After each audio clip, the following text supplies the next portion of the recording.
It's on this side. Gotta get the coffee, red mug, because that's what they got in the Airbnb. I need my blue light glasses. Alrighty. And we here. What's up?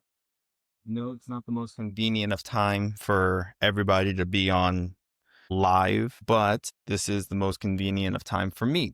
And like I said yesterday, I am here to build discipline so that I can continue posting 30-minute, or at least going live 30 minutes a day to chat about things. I grew up watching a lot of The Daily Show. It was my parents' favorite show because, of course, it's hilarious. Jon Stewart is a GOAT. And I think that naturally I draw inspiration from him. I think he's really cool. I think that he's got a lot of really clever takes on things. And most importantly, he's very much for the people, for the community, which is something that I do want to try to get this channel to grow into, where it's community focused and conversations of the community and the neighbors, hence the podcast. So on the YouTube channel, it does cover the chats with a neighbor. So I will be posting these 30-minute lives on the YouTube channel. And I think it's really cool. I think it's really important to just see each other as neighbors, because at the end of the day, if we don't recognize one another as like just humans under the sun, I think we really lose ourselves. I think it's very easy to fall back into our feedback loops. And I know that I had a conversation with a good friend of mine, and we were talking about how even when we have impactful conversations with people who are lost in the magosphere, we might spend an hour talking to them about things that are going on, and then they revert back to their own feedback loop. What's up, Lori? So it's tricky because I definitely don't want to fall into nihilism where I don't think that things can get better. I don't have confidence that I can move through all of these things, but I'm not necessarily sure that the average American or that the average person is able to weather the storm the same way, which is really tricky. What's up, Lori? So I'll let you pick on what I talk about first. Okay. So I could talk about running, because I've completed 5 marathons and 3 half Ironman distances, so I can make content on that. I could talk about my time in Lima, Peru so far, which is my first week here in Lima. So I'm 6 days into Lima, so I can totally talk about Lima. I can also talk about politics, specifically the New York debate from yesterday. That was really fun, seeing the clips. I didn't watch the whole thing, I'm not gonna lie. I only saw the clips. But anyways, between running, my time in Lima so far, and politics, what would you like for me to get started on talking about first? What's up, JD Valentino? Hey, I gotta tell you, the name JD and then the last name starting with a V, it did trigger me a little bit when I saw that. So either running, Lima, politics. I'm gonna talk about all of them, but which one do y'all want me to talk about first? Running, Lima, politics, or maybe something else? I could go just like scratch this all. You know what? You're right. I definitely misread that. That's how triggered I was. It's my projection of it. Anyways, DJ, welcome. The politics stuff first. Man, y'all are trying to get me in trouble. I love politics. It's something important to me. It's something that I enjoy learning about, and I can totally lean into it. So politics, the New York debate. This is going to be an anti-DNC topic, we'll acknowledge, because the Democratic establishment is really obnoxious right now. Like, I really don't understand what their goals and objectives are, other than just being the opposing party. I got to have the mic in there. Half of the point of having a mic is so that people know I have a mic. All right, there we go. So the New York mayoral debate was yesterday, and I thought it was really good. I thought the New York mayoral debate was really interesting because it highlighted the stark difference between the left as well as the establishment Democrats, or what I like to call them, the capitalistic Democrats. Cuomo is the perfect representation of the Democratic Party, while Zohran Mamdani is the perfect representation of the left/social Democrat/Bernie bro movement, which I was a Bernie bro. I went to his conferences. I went to his conventions. I donated money when I was in college for his campaign. I loved it. It was fantastic. He was one for the people, one for the pueblo, the way that I was raised. And the obnoxious thing about the mayoral debate yesterday was it was everything that I knew was going on. And and when I think of the New York City mayoral conversation, I am not a constituent of theirs, but I do see I am a Democrat. I am a Democrat because I went to the DNC and I bubbled Democrat. So I've been a Democrat, registered Democrat for years. So I do care about the Democratic Establishment Party and what their thoughts are as far as movements moving forward. And it's just not for the people. and it's so obnoxiously stark. Cuomo was just creating weird fake talking points, and Zohran Mamdani is charismatic and educated enough to not play the game that Cuomo was trying to portray. I'll give you a simple example. And it was so perfect. It was so obnoxious. He said, "Do you condemn Hamas and Hassan Piker?" And I don't know if you guys saw that, but I thought that was hilarious. Cuomo was like, "Do you condemn Hamas and Hassan Piker?" asking Zohran Mamdani. And when I heard this, like, I busted out laughing as if Hassan Piker is anywhere near in the same breath of air as Hamas. And it just shows how fearful the establishment Democrats are of anybody who doesn't fit their establishment capitalistic agenda. So the Democrats, and people are like, "Oh, well, Cuomo is running as an independent. He's not a Democrat." He's a Democrat. He's running as a Democrat. Like, I don't care what people try to tell me. He's the Democratic candidate, and Zohran Mamdani is the Democratic Socialist candidate, is the way that I view this election in New York City. And it was so easy for me to follow along their values because Cuomo is just anti anything for the people. And the question of condemning Hamas and condemning Hassan Piker was just so silly because one of them is an American and the other one is a known terrorist group. Actually, with this new administration, Hassan Piker might be considered a terrorist group in Trump's definition of what Antifa is too. So, the angle that they're taking is very, very interesting. So I got a little list here of things that I'm supposedly going to talk about. As you all know, I'm going to go live 30 minutes every single day to start creating more long form content. I'm 8 minutes in, so that's good so far.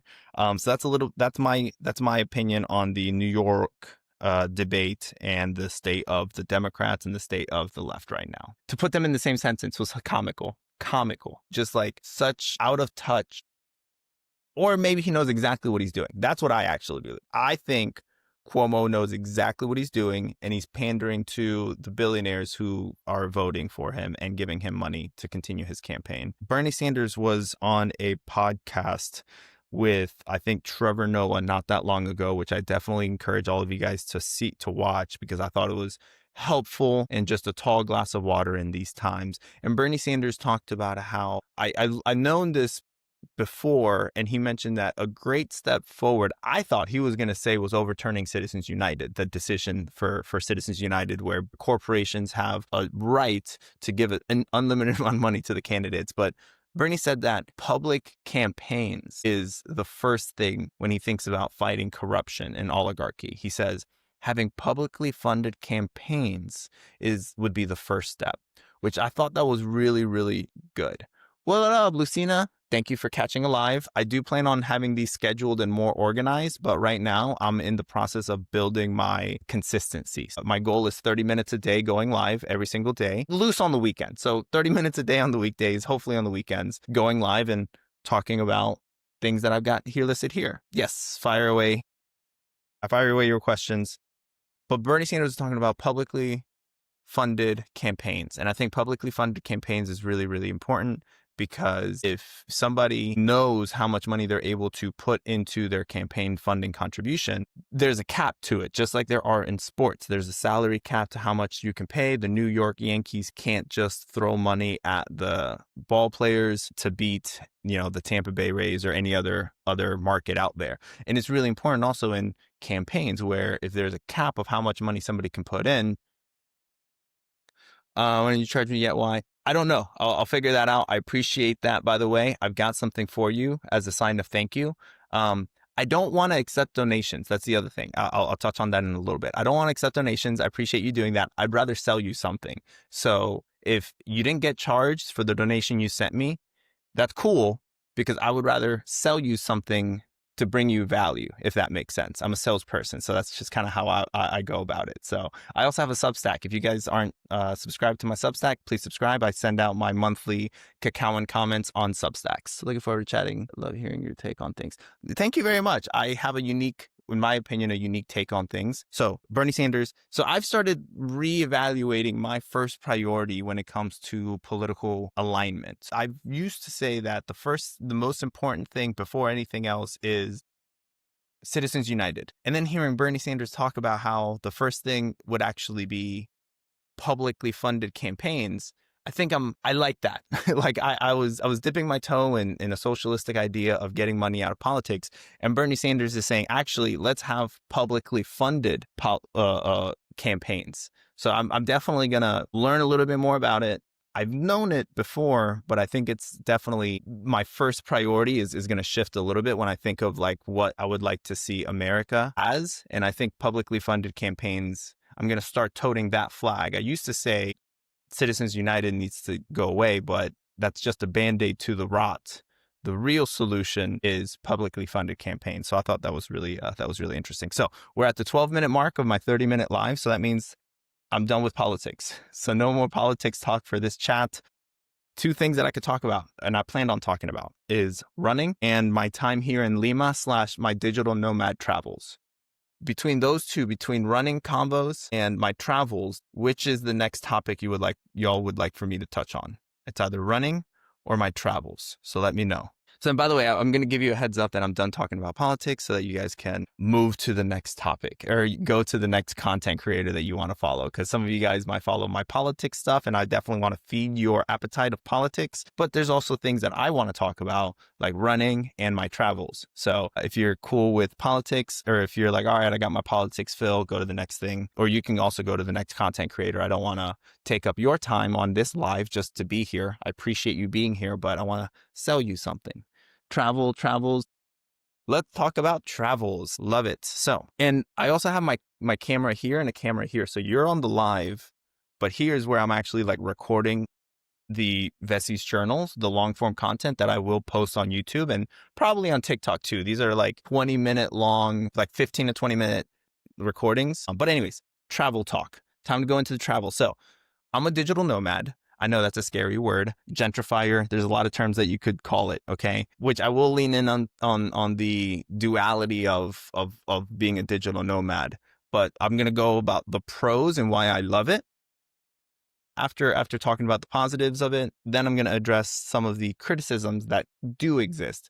Not criticisms that I get from it, but just, you know, me, I'm going to talk about the whole perspective. So I'm going to talk about like the good and the fun things that I've experienced.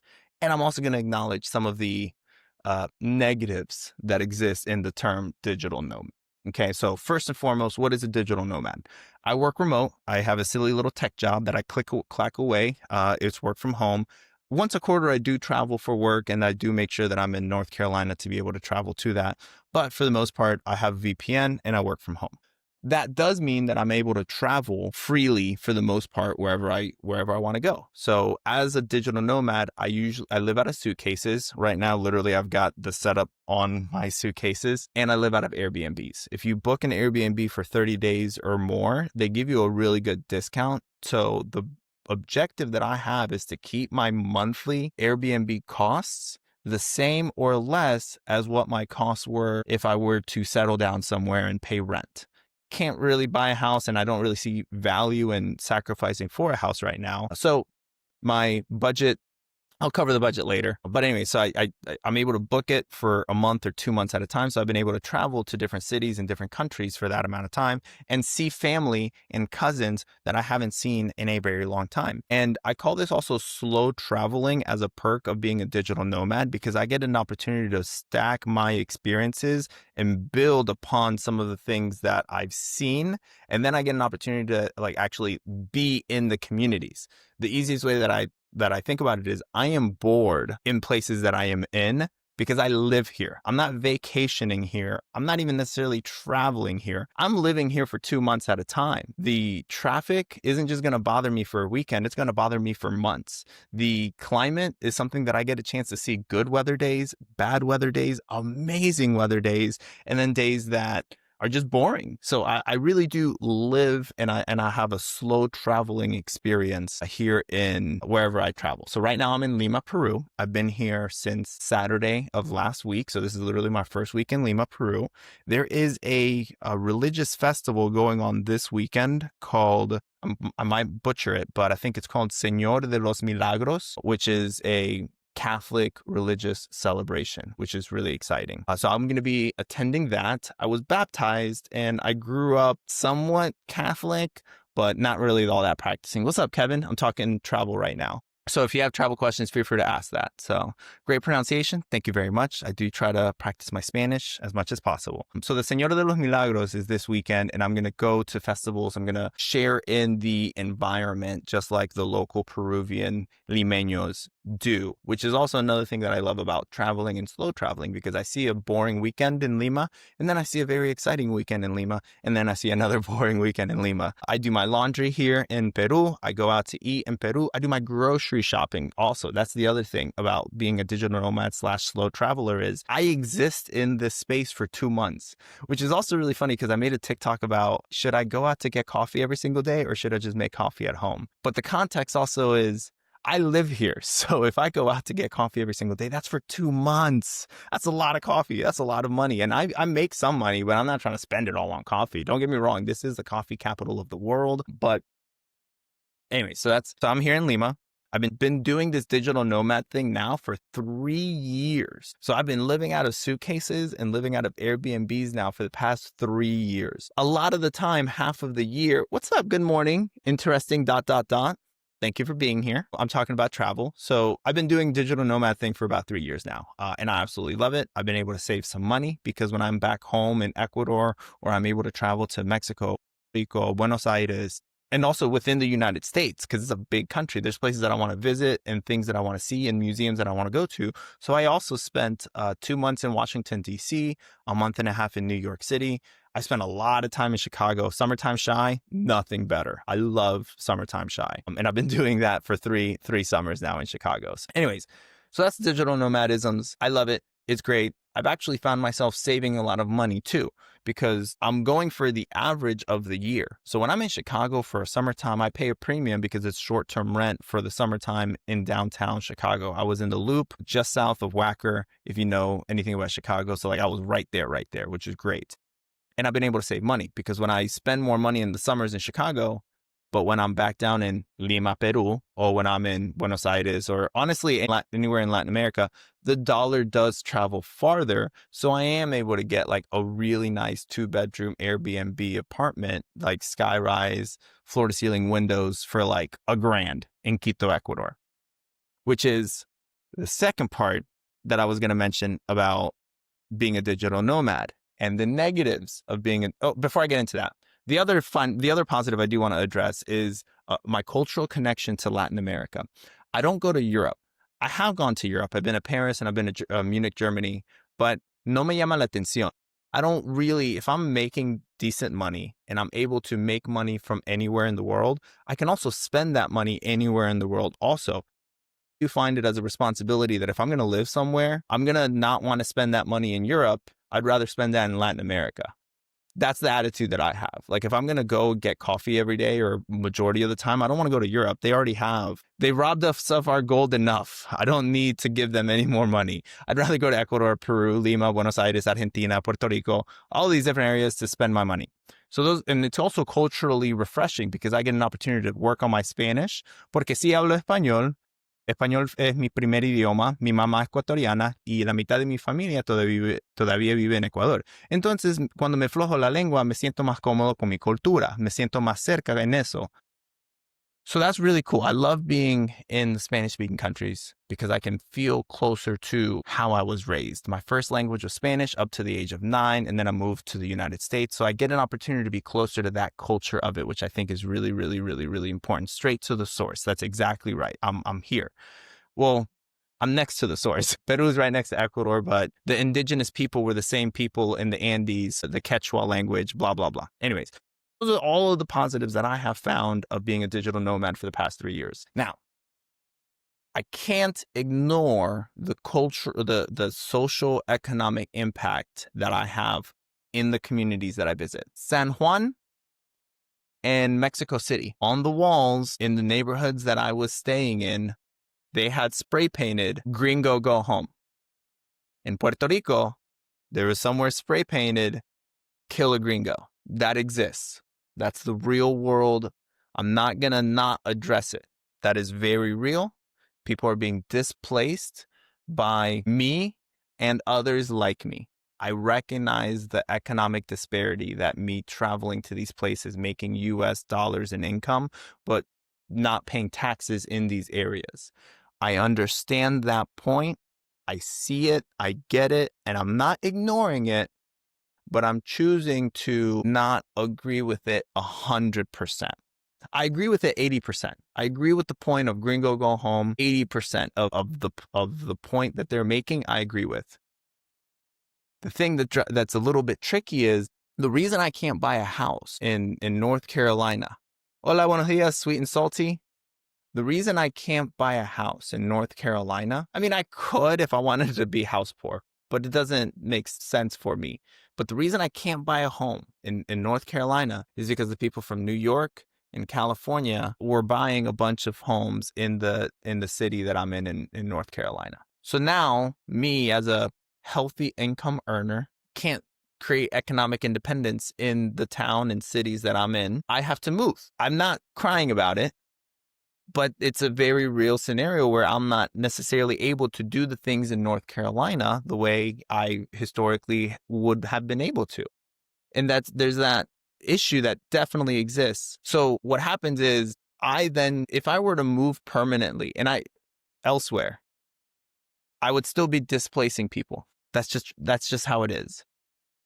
Like a great philosopher said, big bank, take little bank. And I'm not happy about it. But this is just the structure that exists. So that's why when people have spray painted like Gringo Go Home in Puerto Rico and Mexico City and a lot of these other gentrified areas, I agree with the sentiment 80%. I agree with it 80% of the time. I get it. I freaking understand. I get it. But my father was a white man that moved to Ecuador and married an Ecuadorian woman. Does that gringo need to go home also? Right? Like I'm half Ecuadorian, half estadounidense, with a United States income and passport, pero el corazón de Ecuador, del pueblo. So it's always tricky because, again, I agree with the fight. I agree with the lucha of stopping gentrification, but it's a local government issue that is really allowing all of these things to also exist as well, if that makes sense. So that's the negatives of gentrification, which I know exists, and I know I am somewhat culpable of it because I am overpaying for the Airbnbs in the areas that I am in. So I acknowledge that issue. 80% of it is true, but it's tricky because technically the same issue is also happening in North Carolina and in the United States. So there's my travel/digital nomad message that I had for the day. In Texas, exactly right. Now I'm going to go back through some of these messages. Sorry about that. Sometimes I'm not able to see it. Buenos dias. Yeah, same thing is happening in Texas. I can absolutely see that. It's a southern states thing.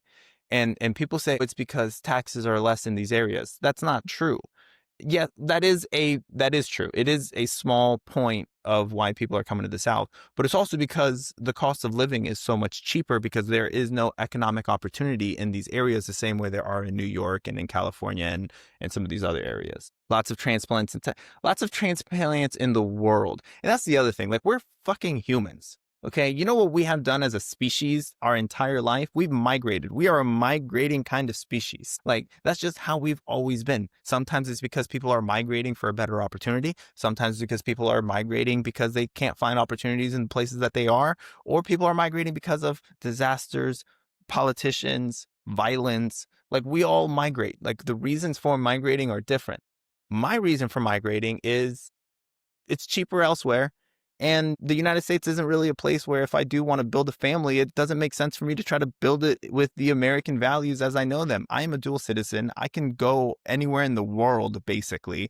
I'm bilingual. And it's just something that I apologize if this is a little bit too on the nose. So I'm sorry if there's a reaction that you get from what I'm going to say here. My social value is stifled by being in the United States. I think I can do much better, much more good as a communal society if I was not in the United States. Because in the United States, there's just so much oppressive power from cars, payments, insurance, healthcare. Like, one broken leg and people go homeless. The structure is broken. And it doesn't make sense for me to lean in when it comes to building a business, which kills me because, like, I was raised in the South. Like, I went to high school football games. Like, I know American pride and made in America. Like, I get it. Like, I understand that sentiment, but I just don't think it exists anymore. And I think too many of my friends are respectfully busy working and building a family to see what's happening around them to their neighbors, because it doesn't impact them because their life is great. But there's so many people that are struggling for me that it hurts my soul.